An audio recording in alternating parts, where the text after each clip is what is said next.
Assalamualaikum warahmatullahi wabarakatuh. Selamat pagi anak-anak. Apa kabarnya hari ini? Semoga selalu dalam keadaan sehat walafiat dan tetap semangat. Baik, seperti biasanya sebelum kita memulai pembelajaran, marilah kita berdoa terlebih dahulu agar mata pelajaran yang kita pelajari hari ini bermanfaat. Berdoa dimulai.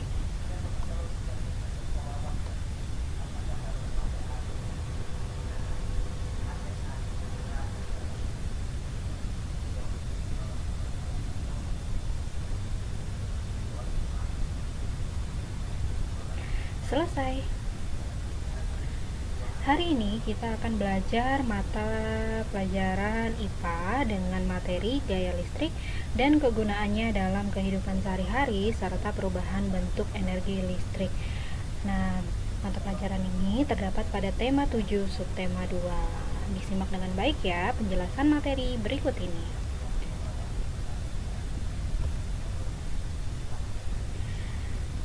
Gaya listrik dan kegunaannya dalam kehidupan sehari-hari. Salah satu keragaman budaya Indonesia adalah lagu daerah. Kamu dapat mendengarkan lagu daerah melalui kaset yang diputar di radio. Bagaimana radio bisa menghasilkan suara? Nah, dari pertanyaan ini kalian pasti sudah tahu jawabannya. Nah, tetapi untuk lebih jelasnya lagi, Ibu Jamna akan menjelaskan bagaimana sih radio bisa menghasilkan suara. Disimak ya penjelasan berikut ini. Radio merupakan peralatan listrik. Peralatan listrik dapat bekerja karena dipengaruhi oleh gaya listrik. Gaya listrik adalah gaya yang ditimbulkan oleh benda bermuatan listrik. Listrik memiliki dua jenis muatan, yaitu muatan positif dan muatan negatif. Nah, sama seperti magnet, dia memiliki kutub positif dan memiliki kutub negatif. Jadi, dua benda yang bermuatan sejenis jika didekatkan akan tolak menolak. Dua benda yang bermuatan listrik tidak sejenis jika didekatkan akan tarik menarik. Jadi begitu seterusnya ya. Jika dia didekatkan bermuatan sejenis, dia akan saling tolak menolak, tetapi jika muatan itu yang didekatkan adalah muatan positif dan negatif, maka dia akan saling tarik menarik. Jadi sumber bunyi pada radio itu dihasilkan oleh listrik. Lanjut, kita akan bahas tentang listrik statis. Apa sih listrik statis? Nah, di sini ada penjelasannya. Listrik statis adalah muatan listrik pada suatu benda yang tidak mengalir. Hal ini dikarenakan muatan negatif tidak bergerak dalam benda tersebut. Listrik statis dapat diamati ketika penggaris plastik digosokkan ke rambut. Semula, penggaris bermuatan netral. Kemudian saat digosok ke rambut terjadi perpindahan muatan sehingga penggaris memiliki muatan negatif lebih banyak. Jika penggaris yang telah digosokkan ini didekatkan ke potongan kertas akan menempel pada penggaris tersebut. Nah, ini bisa kalian coba sendiri di rumah ya. Kalian siapkan potongan kertas kecil-kecil, kemudian kalian siapkan penggaris, kemudian gosokkan di rambut kalian. Nah, lalu kalian dekatkan deh ke potongan kertas tadi, maka kertasnya akan menempel pada penggaris. Dicoba ya di rumah. Potongan kertas akan lepas pada saat muatan negatif pada penggaris dan potongan kertas kembali sama sehingga terjadi tolak menolak. Jadi seperti itu proses dari listrik statis. Yang kedua, listrik dinamis. Nah, di sini ada penjelasan apa sih listrik dinamis. Listrik dinamis adalah muatan listrik yang dapat bergerak. Energi listrik bergerak dari kutub positif menuju kutub negatif. Contohnya pada baterai yang ada pada rangkaian listrik. Baterai memiliki dua kutub, yaitu kutub positif dan kutub negatif. Bisa kalian cek ya baterai jika kalian memiliki baterai di rumah. Nah, jika kutub positif dan kutub negatif dihubungkan dengan kabel, akan terjadi aliran listrik dinamis. Aliran listrik dinamis juga ada pada rangkaian listrik di rumah. Aliran listrik dapat dihentikan jika penghubung antar kutub diputus menggunakan saklar. Nah, jadi listrik kita yang kita gunakan di rumah itu dinamakan listrik dinamis yang memiliki dua kutub, yaitu kutub positif dan kutub negatif.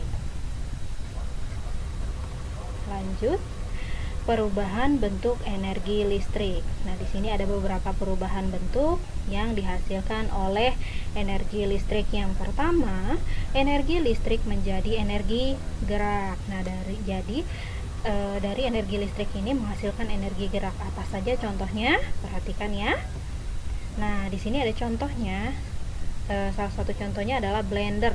Cara kerja blender yaitu energi listrik mengalir dan melewati blender. Jika saklar pada blender dinyalakan, energi listrik yang masuk ke blender akan diubah menjadi energi gerak. Nah, jadi yang bergerak itu yang di dalam blender itu ya, yang mesinnya itu, pisaunya. Nah, itu disebabkan oleh energi listrik. Alat penghalus dalam blender akan bergerak menghaluskan bahan-bahan makanan. Jadi contoh dari energi listrik menjadi energi gerak, contohnya adalah blender. Selain blender, bisa juga kipas angin, karena kipas angin itu kan tadinya tidak bergerak ketika kita colokan ke listrik, maka dia akan mengubah menjadi energi gerak. Lanjut, yang kedua, energi listrik menjadi energi bunyi. Nah, di sini contohnya adalah bel listrik. Cara kerja bel listrik ini adalah energi listrik mengalir dan melewati bel listrik. Jika kabel bel listrik dihubungkan ke sumber listrik, maka energi listrik akan masuk ke bel listrik dan diubah menjadi energi bunyi. Nah, itu sebabnya kenapa misalkan kita menggunakan bel listrik nih, kemudian kita tekan dan menghasilkan bunyi, itu hasil dari energi listrik yang mengubah energi tadi menjadi energi bunyi.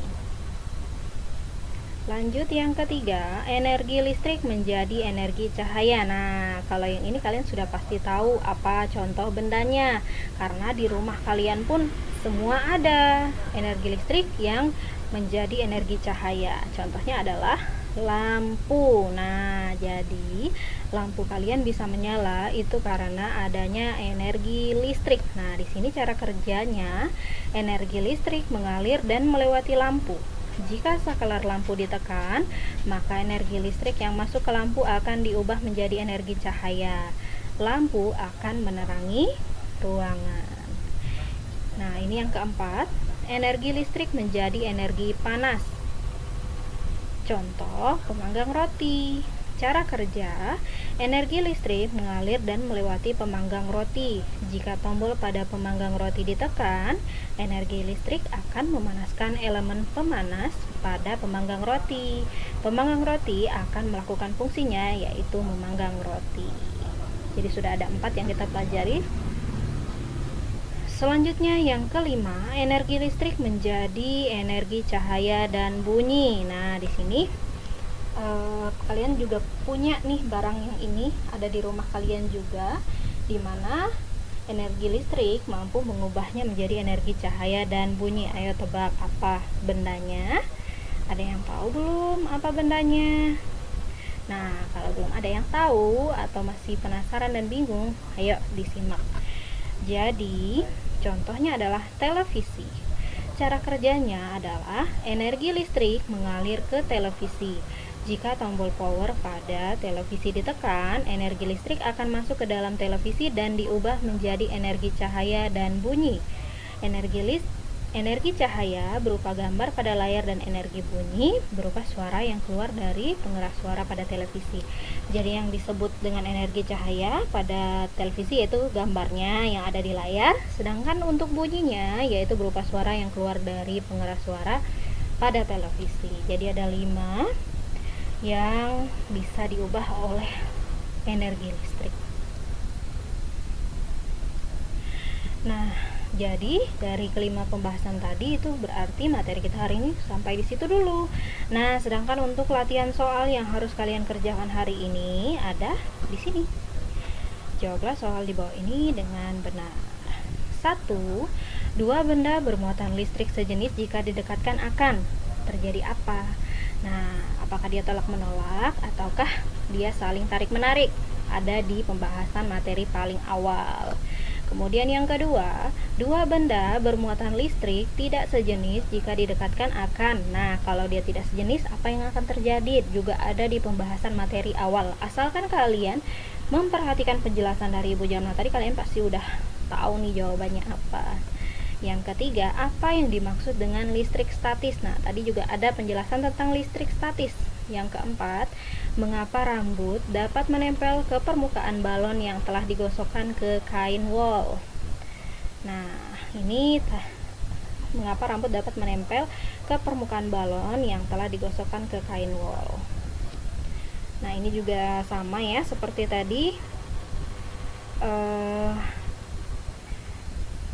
yang terjadi pada kertas yang ketika kalian gosok-gosokkan penggaris di rambut itu dia menempel pada penggaris ketika kalian setelah selesai menggosok-gosok penggaris dan mendekatkannya kepada kertas.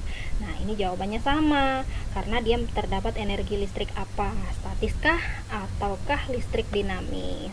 Jadi jawabannya sangat gampang dan kalian pasti bisa. Jangan pernah berkata kalian tidak bisa, karena kalian itu istimewa dan kalian pasti bisa. Bisa karena ingin belajar loh ya. Jadi tetap semangat meskipun kita belajarnya di rumah aja. Oke? Begitulah materi yang hari ini Ibu Jamnah dapat jelaskan. Semoga dari penjelasan Ibu Jamnah tadi bermanfaat sekali untuk kalian. Nah, kemudian ini ada soal nomor 5 ya. Mohon maaf Ibu lupa, jadi ada 5 soal. Nah, nomor 5, soalnya kapan potongan kertas yang menempel pada penggaris plastik akan terlepas. Nah, ini juga ada pada penjelasan materi yang sudah Ibu Jamnah jelaskan. Jadi ada 5 soal yang hari ini harus kalian kerjakan. Nah, jadi demikian materi yang dapat Ibu Jamnah sampaikan. Kurang lebihnya Ibu Jamnah mohon maaf. Seperti biasa kita ucapkan alhamdulillahirobbilalamin, karena hari ini kita bisa belajar materi yang baru, ilmu yang baru, dan tetap semangat tentunya ya.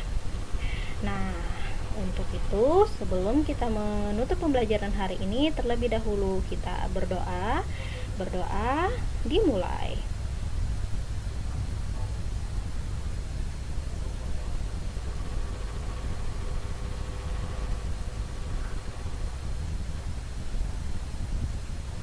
Selesai. Terima kasih atas perhatiannya. Kurang lebihnya Ibu Jamnah mohon maaf jika dalam penjelasan materi hari ini kurang berkenan dan kurang dapat dipahami. Maka Ibu minta maaf yang sebesar-besarnya dan kedepannya Ibu Jamnah akan perbaiki lagi. Kurang lebihnya Ibu mohon maaf. Wassalamualaikum warahmatullahi wabarakatuh.